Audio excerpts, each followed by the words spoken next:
Good day, everyone. I'm Richard Hortizuela, an instructor of Ilocos Sur Polytechnic State College in Ilocos Sur, Philippines, and I am happy to be part of this virtual 5th International Multidisciplinary Conference on Current Research Trends this year, 2022.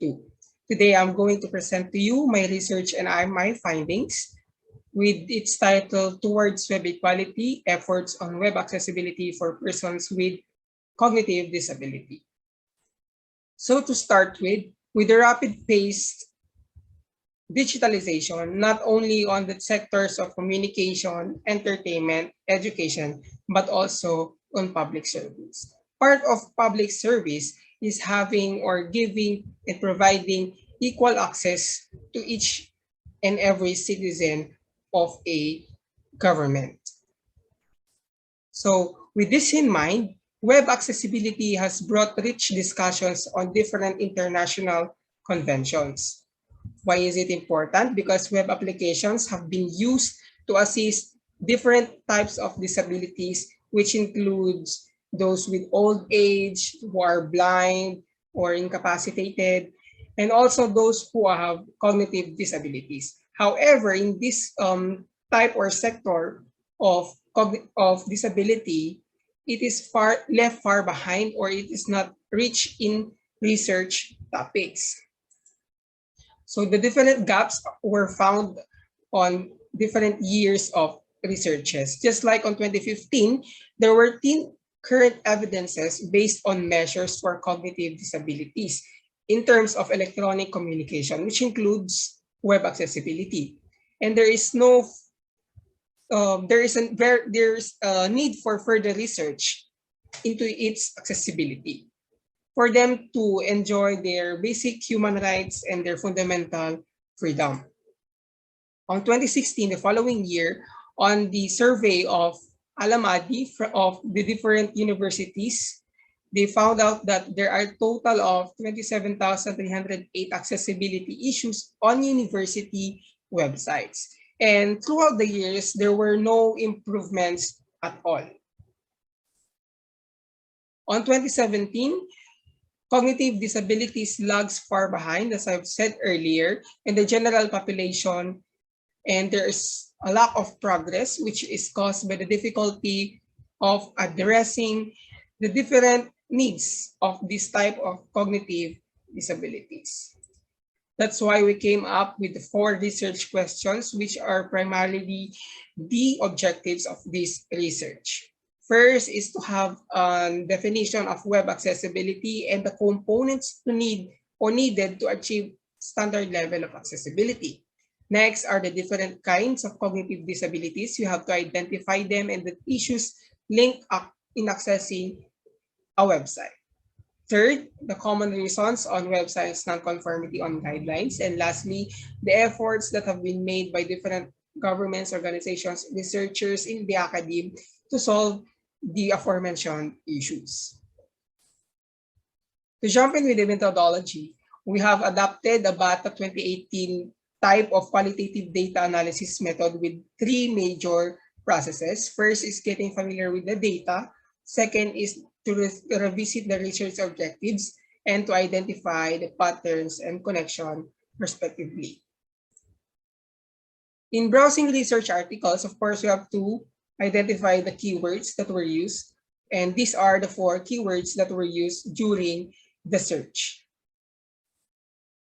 For metrics of choosing an article for review, of course, it should be updated and must publish from January 2015 rather to the year 2022, and should be relevant at the same line of interest, of course, and it should be at least a peer-reviewed or a proceeding of a research symposium, and of course, it should be available in a full text copy. So in identifying or in defining the web accessibility in a standards or which are research question 1, it should be effective, up to date, which includes the different white papers and government legislations. In our research question 2, it should be updated as 2019 to 2020, and the paper should be reviewed by a medical practitioner, because our research question 2 is all about cognitive disabilities. which is a medical issue. For our research question 3, we should identify 3 types of academic or websites. First is educational, second is for public service, and third is for social media websites such as Facebook, Twitter, and etc. For us to identify the common non-conformities. In our last research question, in identifying the attempts, of course, it should be from 27 to 2022. There are a set of patents, set of rules, standards, guidelines, which are crafted by technology organizations. And of course, past to present or active legislations from the different governments. On the results, so as you can see that in the table, we have used Google Scholar and other research repositories to search for our different references. So we have aggregated 71 potential references and 49 were actually utilized during the research. So these are the tally of the research articles and journals, which can be detailed, can be seen in detail in my full paper, which I have submitted. So after the results on our unified definition of web accessibility, now we have a definition from Web Accessibility Guidelines 2.0, which has been referred as to how to make a web content more accessible to people in wide range of disabilities. So this type of disabilities, which include a cognitive disability. In coming up with the unified definition and its components, we have a table here that presents the different countries that are adopting the different or the derivatives of the WCAG or Web Accessibility Guidelines, definition of accessibility and its guidelines. So there are, which includes our country, which is the Philippines, which was adopted on 2017, and its basis is the WCAG 2.0. So the different components have been identified. So it's under the WCAG 2.0, which is first adaptable. We have enough time. It should be readable. It should be predictable, and there is assistance on inputs. So these are very crucial because without these different requirements or criteria rather, you cannot actually achieve equality in web accessibility. For our different types of cognitive disabilities, we have the ADHD, ASD or for autism, intellectual disability, memory impairment, perceptual disability, and seizure disorders. So there are linked issues to this, which are not limited to distractive and irrelevant details. So too much details will distract their focus. Confusing typographies, which are the fonts, the sizes, the colors. We have grammar, formatting, and navigation, which is very crucial. We have language and visual flickering that may trigger their different sessions. For reasons for non-conformity, there are a lot of accessibility issues, which include but not are limited to illegible text sizes, missing text on images, insufficient, and so on. So these are for academic websites. So the table presented, there are over 50 websites that are involved, which have these accessibility issues. Common reasons for non-conformity on the guidelines as continued for the government website.